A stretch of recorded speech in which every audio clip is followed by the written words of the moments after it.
Now I'd like to invite Mandy Gulmasti, Grand Chief of Cree Nation, Ayuaishi, close, to come up and say a few words. Following the Grand Chief's speech, we'll have Sarah Miller, Research Lead of Adaptation at the Canadian Climate Institute, and the next panel of speakers who will join us on stage to discuss the implementation of the National Adaptation Strategy. They're already lined up and ready. Grand Chief?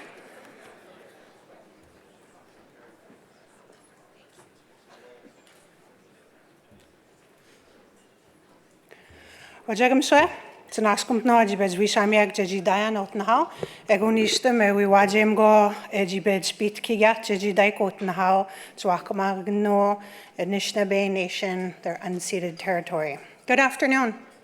My name is Mandy Gulmasti. I'm the Grand Chief of the Cree Nation of USG.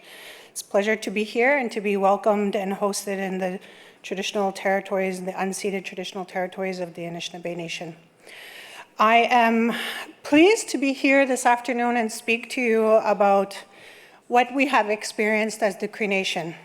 This summer, I think Canadians from coast to coast experienced climate change on a very personal level. It was not only an environmental issue this year, but it was also a social and health issue. The impacts of the forest fires in the traditional territory of the Cree Nation of USG were significant. Not only did they have an impact on the Cree way of life, but they continue to have an impact on the Cree Nation. Indigenous peoples are the front line of climate change. They are able to provide that immediate feedback on what they see and endure in their territories. They are not just disproportionately impacted, but they are at the forefront of climate actions and their solutions.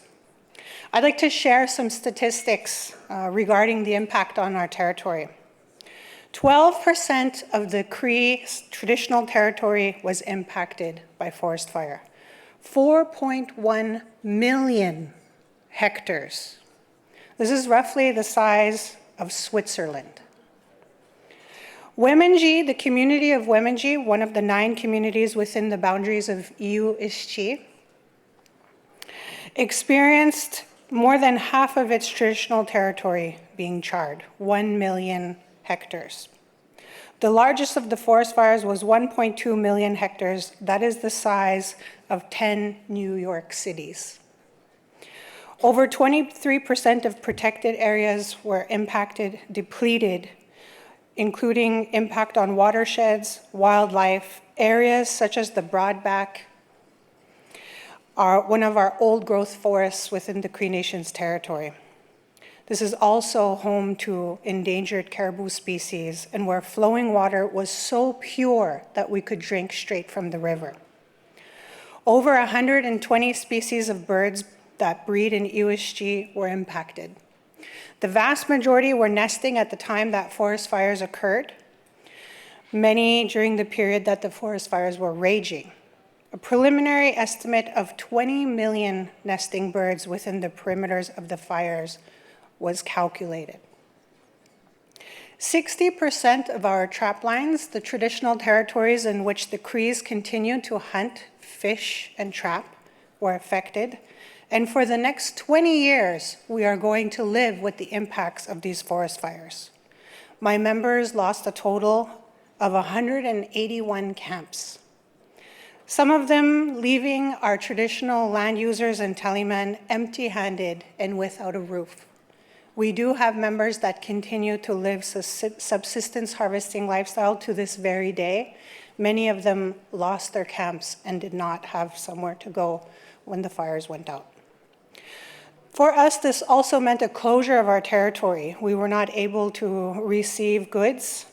For some communities, it was nearly a month that roads were closed as the fires continued to burn. In some places, there was no air access. Some communities had to fully evacuate, one of them on multiple occasions. The priorities of fighting forest fire was safety of humans. For us, we lost cultural infrastructure. There is no provision to bring it back, and we are working hard to reach a solution for our members to continue to be on the land and practice the Cree way of life. I want to ensure today in the discussions in the conference that members are aware that a part of climate action is reconciliation, reconnection to the land, waters, culture, and language of First Nations people. We need to be in partnership for these solutions to be put in place. One of the key successes for Indigenous peoples are the landskeepers, part of the Indigenous Leadership Initiative. Some of you may know them as the Guardians. Not only does this group allow for conservation to be a huge component of our work in the territory, but it allows us to also open up a conservation economy, to reinforce and restore and become greater stewards of the land, a landscape that has been severely impacted and needs our care and compassion ever so much more. Exploring the implementation of an Indigenous-led carbon credit system is a priority for the Cree Nation. We seek to ensure that cultural practices of the Cree are offered as a solution towards carbon. Climate action also means respecting Indigenous rights and the groups that are undertaking many different activities in the territory. It is a pleasure to be here this afternoon. I hope that you will reflect on the reality of the continued impacts of forest fire in the territory. Although the fires may be out, we now live with the secondary impact, windfall, the impact on wildlife, the impact on habitat. We will continue to live with those realities for a number of years. I'm pleased to be here. I would like to welcome the panel and invite Sarah Miller, the research lead at the adaptation team, the Canadian Climate Institute, as well as our speakers for the next panel. It's a pleasure to be here and to share this space with you. Agda, wajak.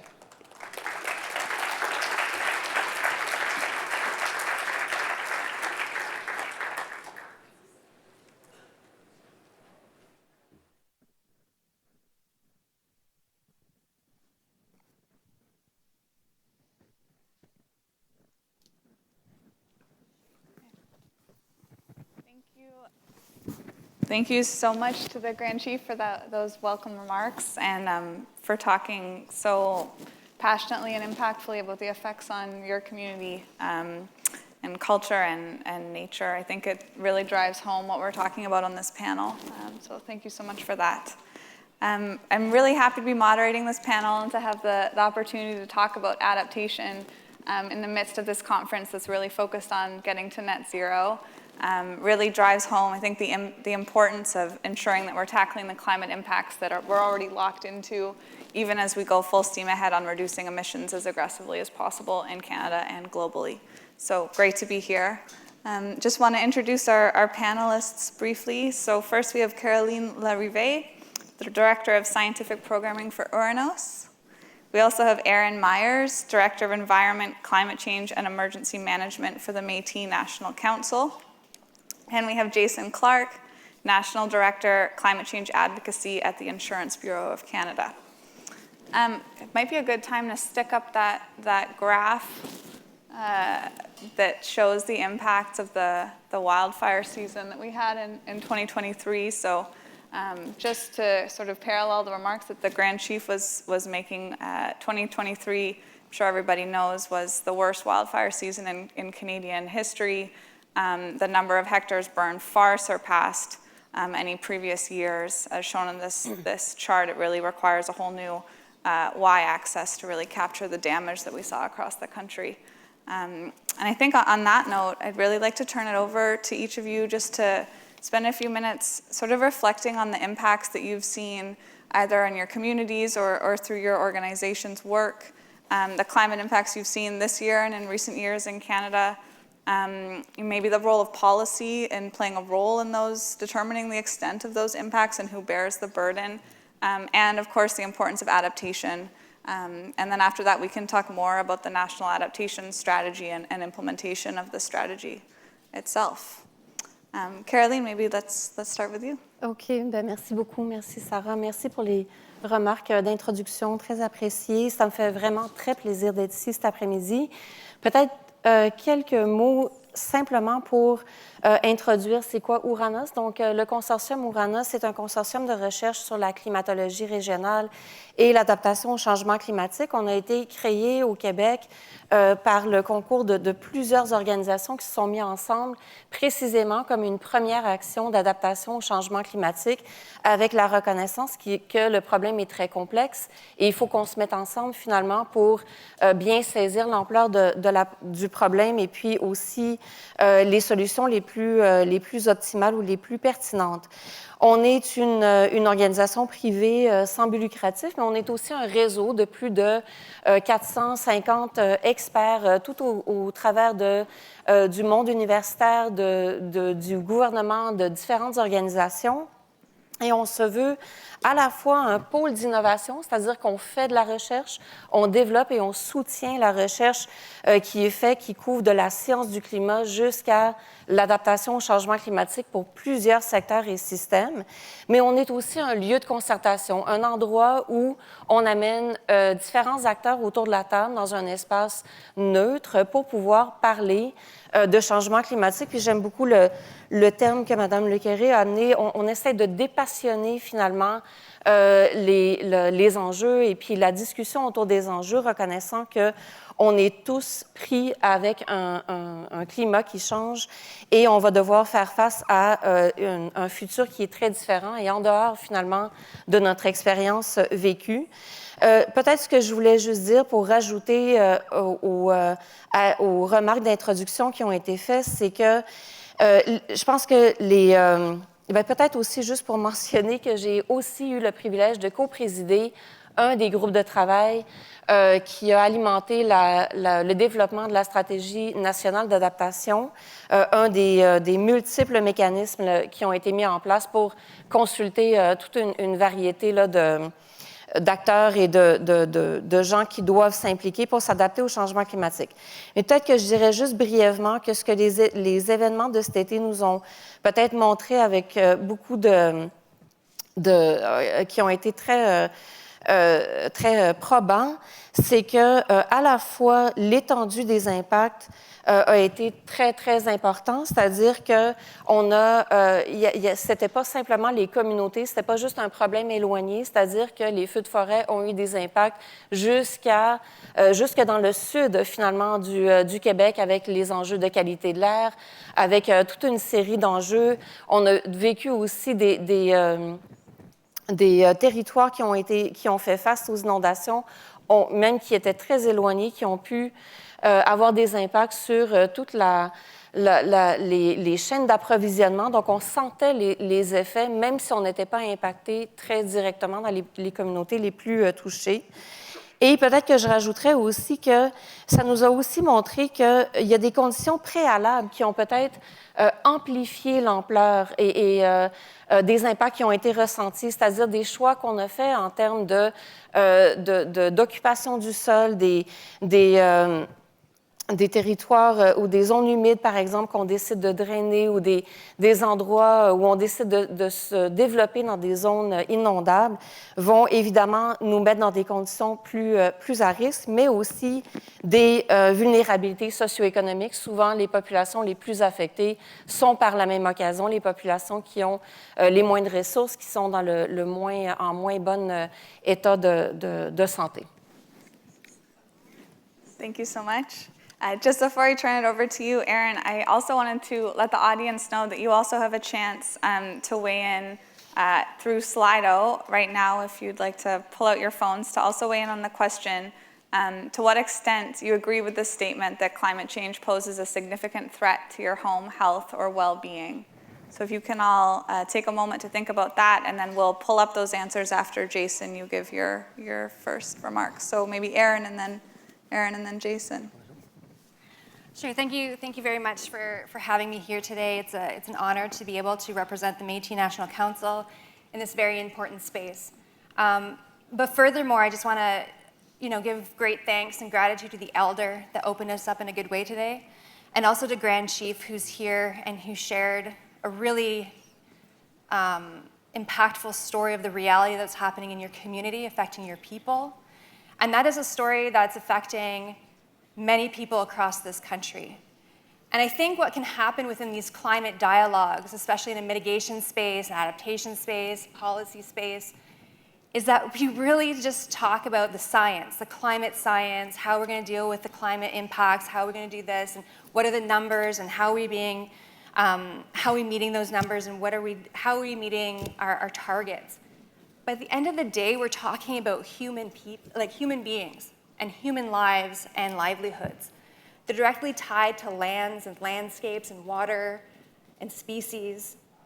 And we don't make a lot of space for that in these dialogues. And so I'm happy here to talk about, to be able to represent the Métis National Council, the Métis Nation, as one of the 3 distinct Indigenous peoples across this country, and how the climate crisis is tied directly to colonial processes and practices.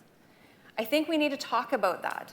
How did we get here? And what are we going to do to move forward in a way that is including people at the center, our ecosystems at the center of the discussion?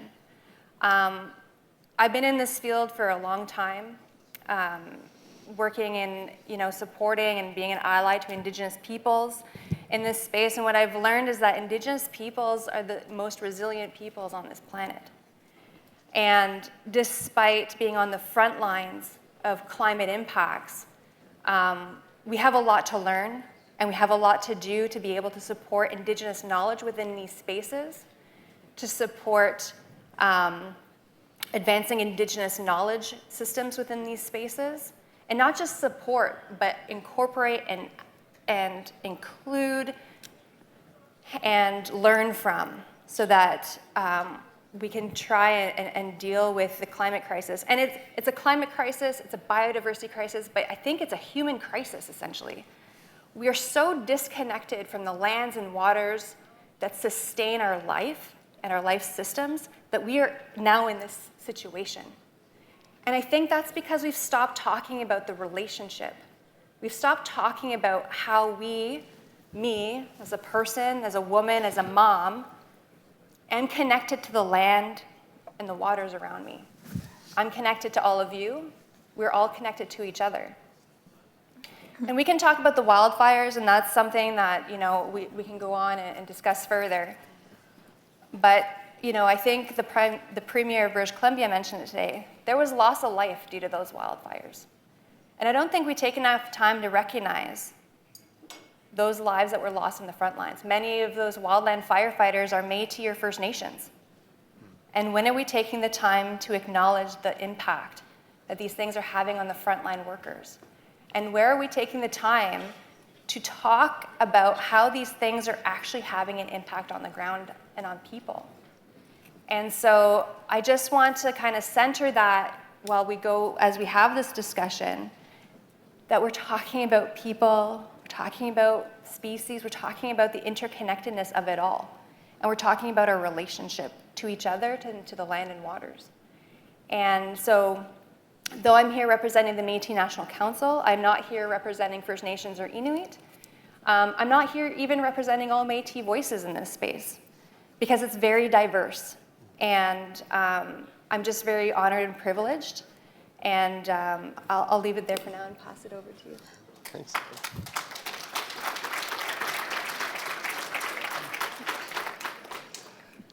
Thank you, Erin. And I also would like to extend my thanks to the Grand Chief. To begin, I'd like to acknowledge that my family and I live, work, and play on the unceded, unsurrendered territory of the Algonquin and Anishinaabe peoples, which allowed me and my little guy today to build a snowman. So, I'm quite fortunate to be here. Maybe I'll zoom out and talk about some of the macro pieces to build off of what the Grand Chief and what Erin had mentioned. Fundamentally, I think Canada is becoming a riskier place to live, work, and insure. What we've seen as a result of this past year is a real concern, fundamentally, that around continued insurability of these areas that are frequently exposed to these climate-related disasters. If we look at the numbers this past year, building off of what the Grand Chief said, we had 6,569 fires. That's over, and you saw it in the graph, that's 18.5 million acres burned across virtually every region of this country. That's more than 1 billion tons of CO2 emissions released into the atmosphere, which is the equivalent of the global airline industry in one wildfire season. The cost was approximately $1.4 billion to date. And as the Grand Chief said, those costs are ongoing because those people have not returned home. And they won't for a while. And that varies in each case.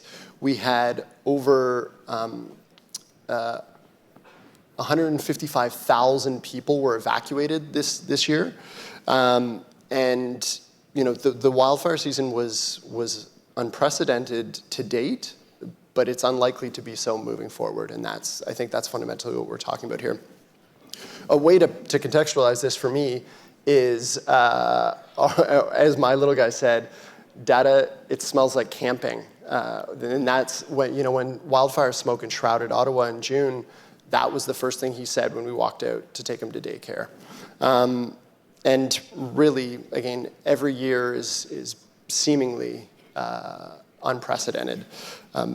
What I would note is in 2022, last year, insured losses equated to $3.4 billion is the total that's been rounded up to date.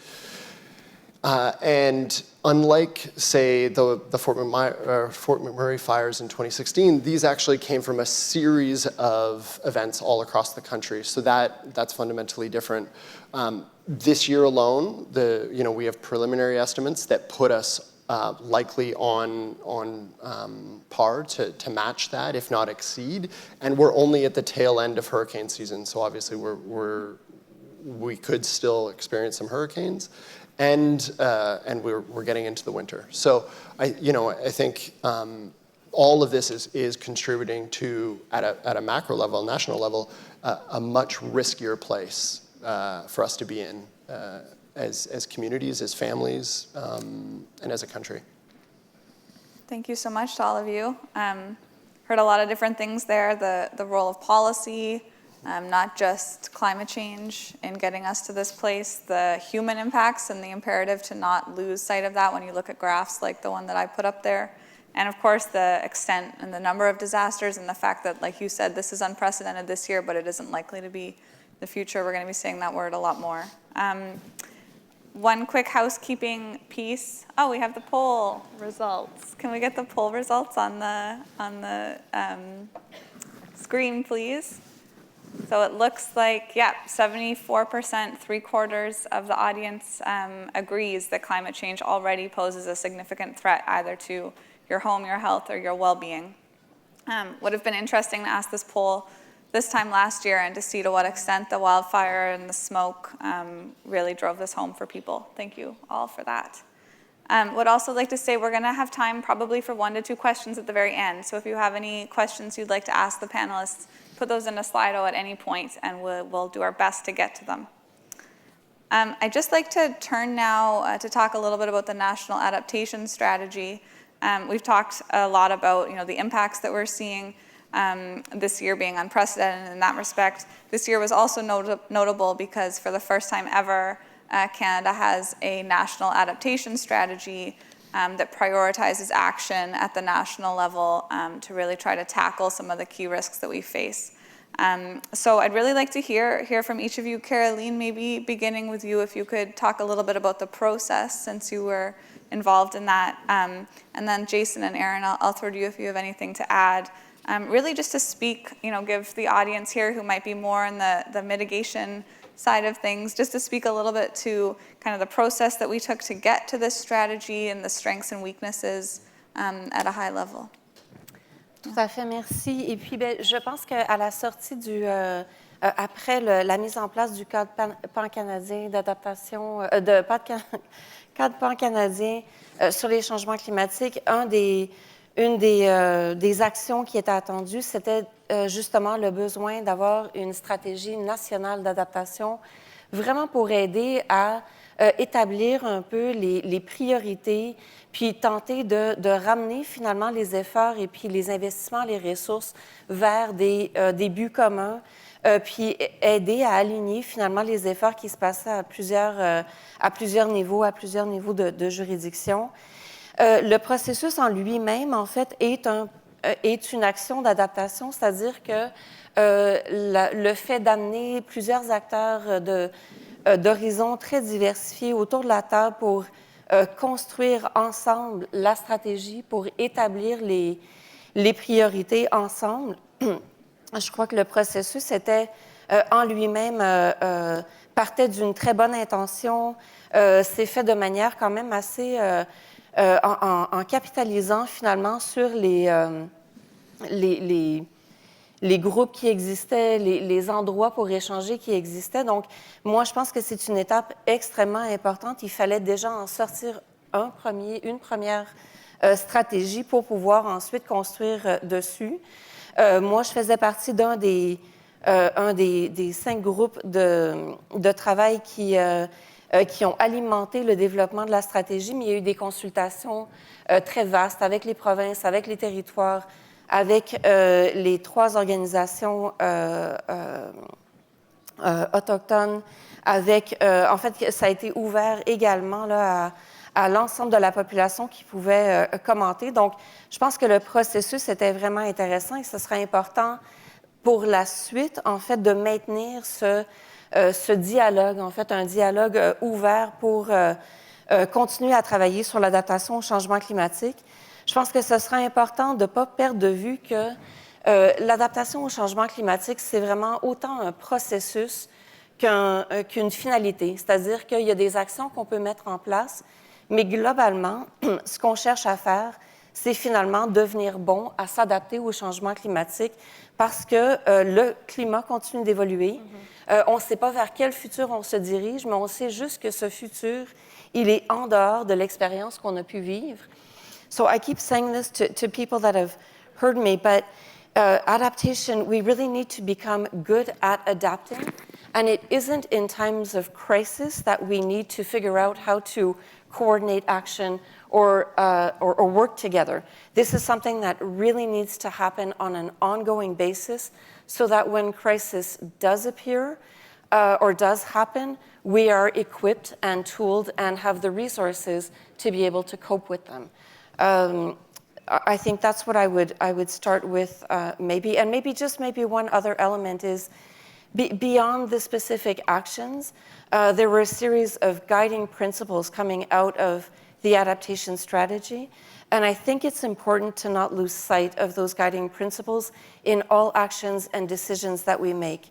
For example, respecting jurisdictions, respecting roles and responsibilities and rights, making sure that we are advancing on climate justice, that we're not creating more inequities. We don't keep putting ourselves in these dire conditions. Being proactive and really making sure that we do put forward co-benefits. This is, as we adapt, we're actually making a better place for us to live.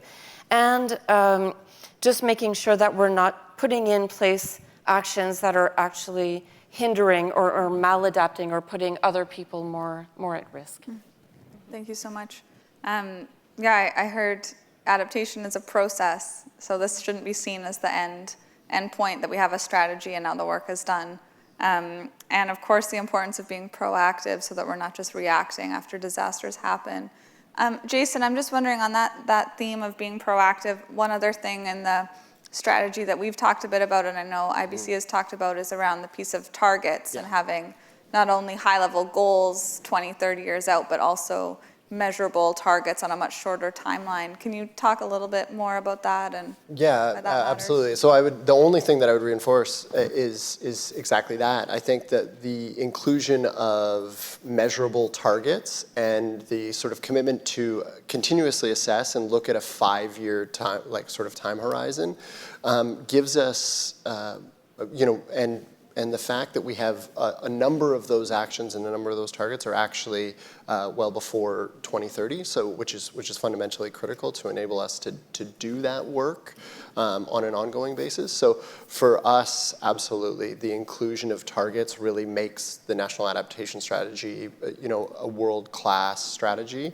And we're now, obviously, at this moment of having just received it in June, and having gone through this terrible season and this very difficult year for a lot of people, gives us the real opportunity to rapidly and tangibly implement the NAS, which is an exciting point to be at, I think. And targets in the world of adaptation are not as straightforward as targets to reduce emissions, but they can really drive action across the different themes that we've seen in the strategy. Can you give an example of a target? I'm going to put you on the spot, but can you give an example of a target that stands out? Yeah, absolutely. Well, and we'll probably talk about this in a little bit, but one key one, certainly for us, and one that I think a lot about is the incorporation of resilience into all infrastructure programming and investments by 2024.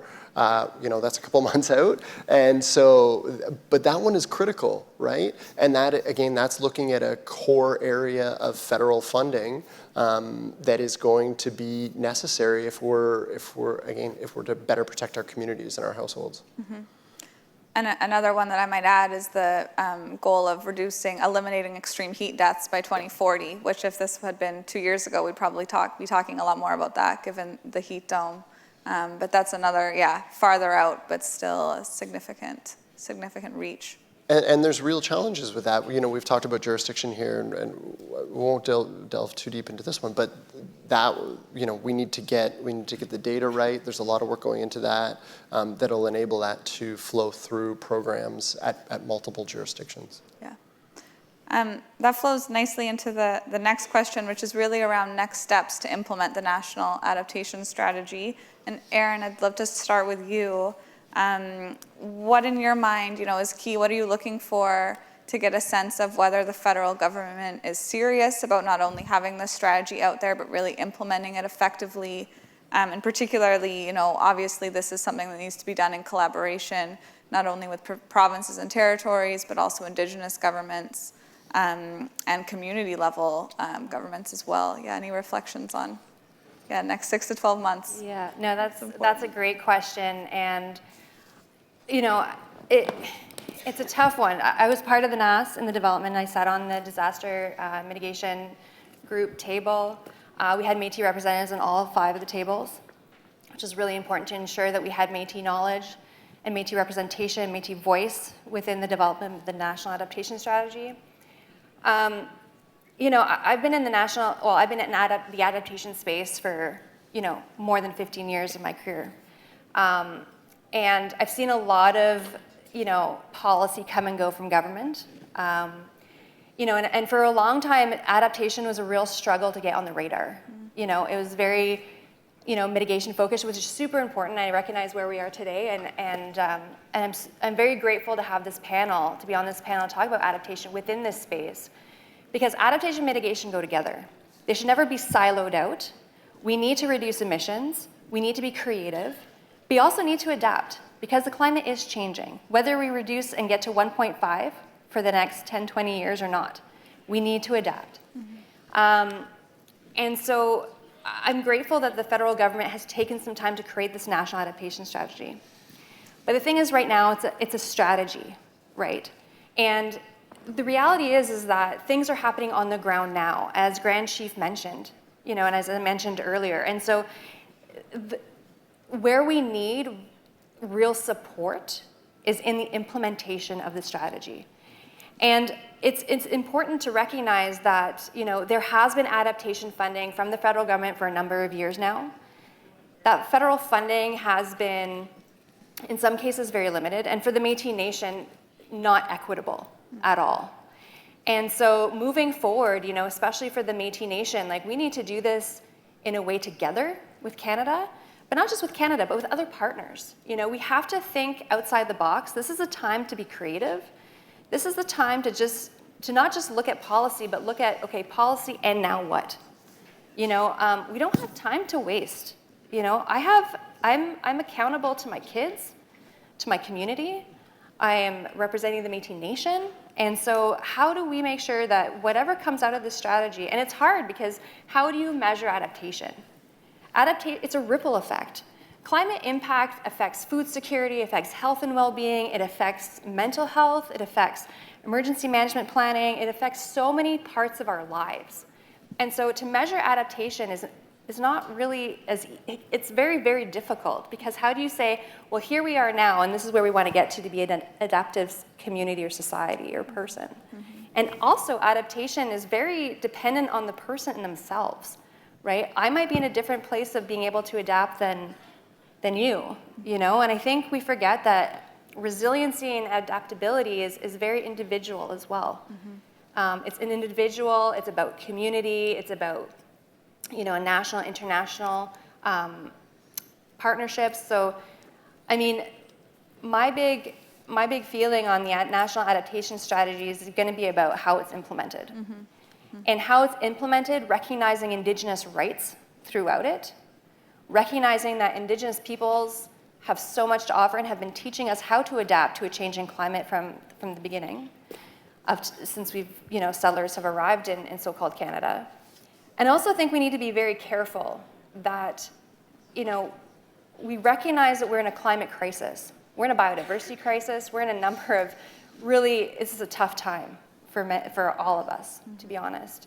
And I don't want there to be, adaptation plans to get out the door or projects to get out the door that just recreate or is now seen as green colonialism. I think that's really important, that we're not going down a road where we're infringing on Indigenous people's rights in order to deal with the crisis of whether it's biodiversity or climate or whatever. Indigenous rights, Indigenous voices need to be at the table. And sometimes I feel like, a lot of these policies, they're great that they're there, partnership's so critical and important, but sometimes we just need to listen and get out of the way and let Indigenous peoples, especially the Métis Nation, do the excellent work that they're doing and just be there as a partner to support that work.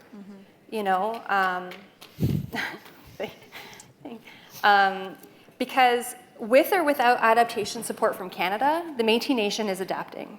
The Métis Nation is doing this with little to no funding.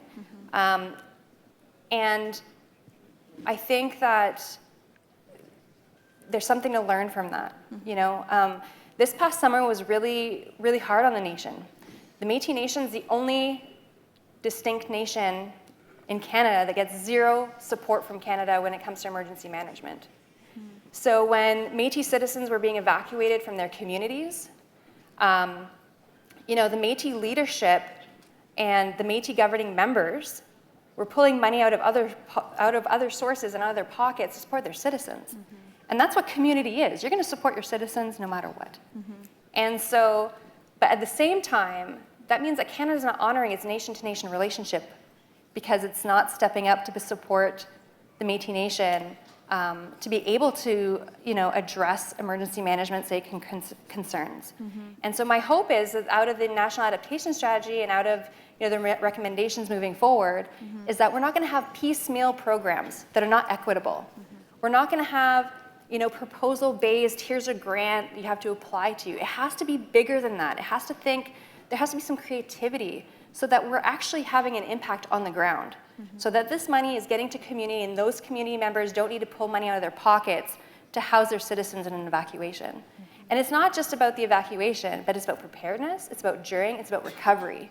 It's a bigger picture. And I'm really hopeful that working with our partners around the table and working with Canada, with the provinces, working with First Nations and Inuit, that we get there together. But there needs to be space at the table, and there needs to be the opportunity to listen and just let Indigenous communities do what they need to do, because they know what they need to do. And we have a lot to learn from Indigenous communities around that. Thank you so much. We had Jason briefly, and then to... Caroline? Just to build off what Erin said, you know, the implementation challenge and securing the necessary investment for implementation is very real, particularly in an inflationary environment. Last week, you know, Erin's referencing partnership. Last week, we collectively held the National Climate Adaptation Summit here in Ottawa. We brought together municipalities, Indigenous leaders, property and casualty insurers, health insurers, senior executives from the Business Council, the Chamber, a wide, you know, heads of organizations. We were all collectively in partnership to look at how to drive rapid, tangible progress on the NAS. And there we looked at, you know, we looked at 4 areas of federal focus. So, how do you make climate-proof housing? How do you enhance resilience of infrastructure? How do you enhance Indigenous resilience? How do you adapt to extreme heat? Looking at, and the track that we've taken in this environment is to say, what are the core areas of government funding? We know the federal government is going to fund infrastructure. We know the federal government is going to fund the nation-to-nation relationship. Maybe not adequately, but they will do it. And we know that the federal government is funding healthcare. And so what we're trying to drive through those investments is to apply a climate adaptation or a resilient lens so that we're making the right decisions both now and into the future. Sorry, Karen. Ce que j'aimerais peut-être juste rajouter, en fait, je suis tout à fait d'accord. Et puis, il faudra toujours faire attention, parce que la situation, elle est urgente, ça ne veut pas dire qu'il faut faire des actions rapides sans réfléchir. Il faut vraiment prendre le temps de réfléchir et planifier longtemps à l'avance. Et il faut s'assurer aussi qu'il y ait de la place pour échanger, partager ses connaissances, partager ses expériences. Et non seulement avoir de la place autour des tables, mais avoir les tables. Il faut que les tables existent. Donc, il faut qu'il y ait ces espaces d'échange pour permettre, en fait, à cette connaissance collective-là de nous aider à prendre des meilleures décisions dans le futur. Donc, je pense qu'un des succès ou un des éléments, ça ne sera pas seulement les actions tangibles sur le territoire, mais bien aussi des indicateurs de processus en place et peut-être la nécessité de formaliser ou institutionnaliser certaines de ces tas. We need to make sure that these mechanisms and processes are in place and sturdy and not fragile to whatever events or political cycles might happen. We need to have things in place to make sure that we keep having this dialogue, that we keep having those spaces to share information, to listen to others, and to make well-thought-out decisions going forward. Thank you so much. We're running a little bit short on time, so I just want to ask a final question. Briefly, I'll just give you a minute and then try and sneak in an audience question. But I'm just wondering, sort of final thoughts on this piece on implementation. One thing that gets talked a lot about is governance around adaptation and challenges with a lack of accountability, whether that's legislated accountability mechanisms or governance mechanisms within government departments or across government departments to ensure outcomes are being met. Do you have any thoughts on, whether we need more effective governance mechanisms or accountability mechanisms for the NAS to be effective? Pitfalls, just thoughts about that whole piece as we go forward in implementation. Maybe Jason, and just 30 seconds, ideally. Sure, absolutely. I think we could actually take a page out of the mitigation playbook. I think we've talked about the challenge of implementing 5 different systems across multiple departments, jurisdictions. A real opportunity, I think, would be to look at the example from the emissions reduction plan and mitigation, and look at placing a central coordinating lead within the Privy Council office that would do the same thing that they're currently doing on mitigation. That's a real opportunity, I think. Thank you. Do either of you want to add any thoughts before I turn to the audience questions? I think it's not so much a thought specifically, so sorry, I'm going to do a little bit of a plug here. Go for it. But in terms of governance, I'm not going to make a comment, but I just wanted to say that the Métis National Council is leading a national climate strategy, which will be released in April. And I think that's something, and I know we have federal partners and allies that are aware of this and are supporting this, but once it comes out, I think that's a mechanism that we can help advance both adaptation and mitigation. They're intertwined to each other.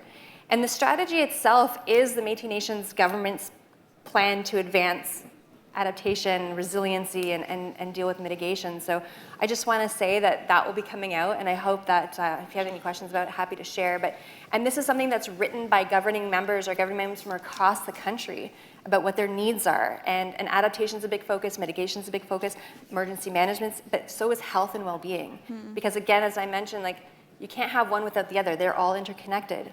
So for us, that's going to be driving us how we move forward on trying to address climate change, adaptation, mitigation. Thank you. Okay, we have a minute and a half left, so 30 seconds each, and I'll be fast. Wondering, one of the questions that we've got from the audience is around the experience that other countries globally have had dealing with climate impacts for decades, more than Canada has. Wondering about whether their adaptation successes and failures are being incorporated into Canada's efforts. Any thoughts on that, what we're learning internationally or what more we could be learning? And I'll just open it up to anybody who'd like to take it. In the work that we do, we tend to always kind of begin with that, begin at looking at what others are doing, where they're at, how they've dealt with this. Really that learning, sharing, learning from others is really, really critical. From my experience and the work that I've done at different government levels, there is an openness to learning from others, and we work at trying to maintain those relationships or links with what is happening elsewhere. So definitely that is a key part of adapting, is really learning from others. So I don't have any specific examples for today, but we do begin all work with that. Thank you. Jason. Sure, I can give a specific example, but congratulations to Oranos for Adaptation Futures this year. It was a phenomenal global gathering. I'll use the example of the most prevalent and costly climate-related disaster in this country is flooding. And so, certainly the property and casualty insurance industry is working with the federal government on a national flood insurance program, where we've absolutely looked at what's happened in the US, what's happened in the UK, other countries around the world, to find a way to address flooding issues. There's actually 10% of homes in this country that can't access flood insurance, and we really need to be able to bridge that gap. And so that's a clear, tangible example of looking at the work that's being done internationally and looking at how we can right-size it for a Canadian approach. Great.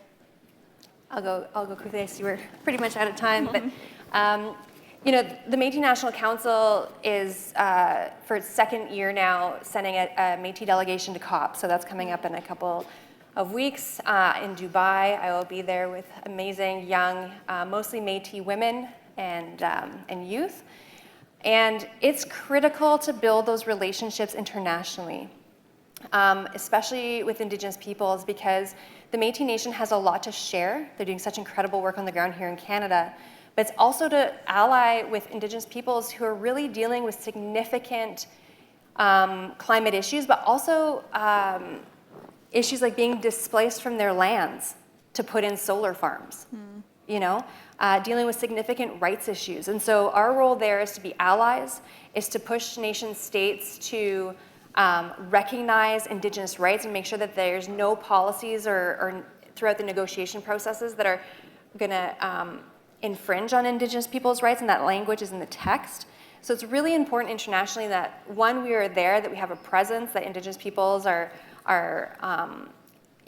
pushing the dialogue, but also to be allies with other Indigenous peoples who are really, really struggling, not just from climate impacts, but from displacement due to climate mitigation strategies. So I think that's another discussion that I think needs to take some time about. And like I said before, we're not pushing green colonialism within around the world to deal with the climate crisis. So it's really important to build those relationships internationally. So thank you. Thank you so much. Thanks to each of you for this panel, and I look forward to checking in a year how the implementation of the NAS has gone. So thank you. Thank you.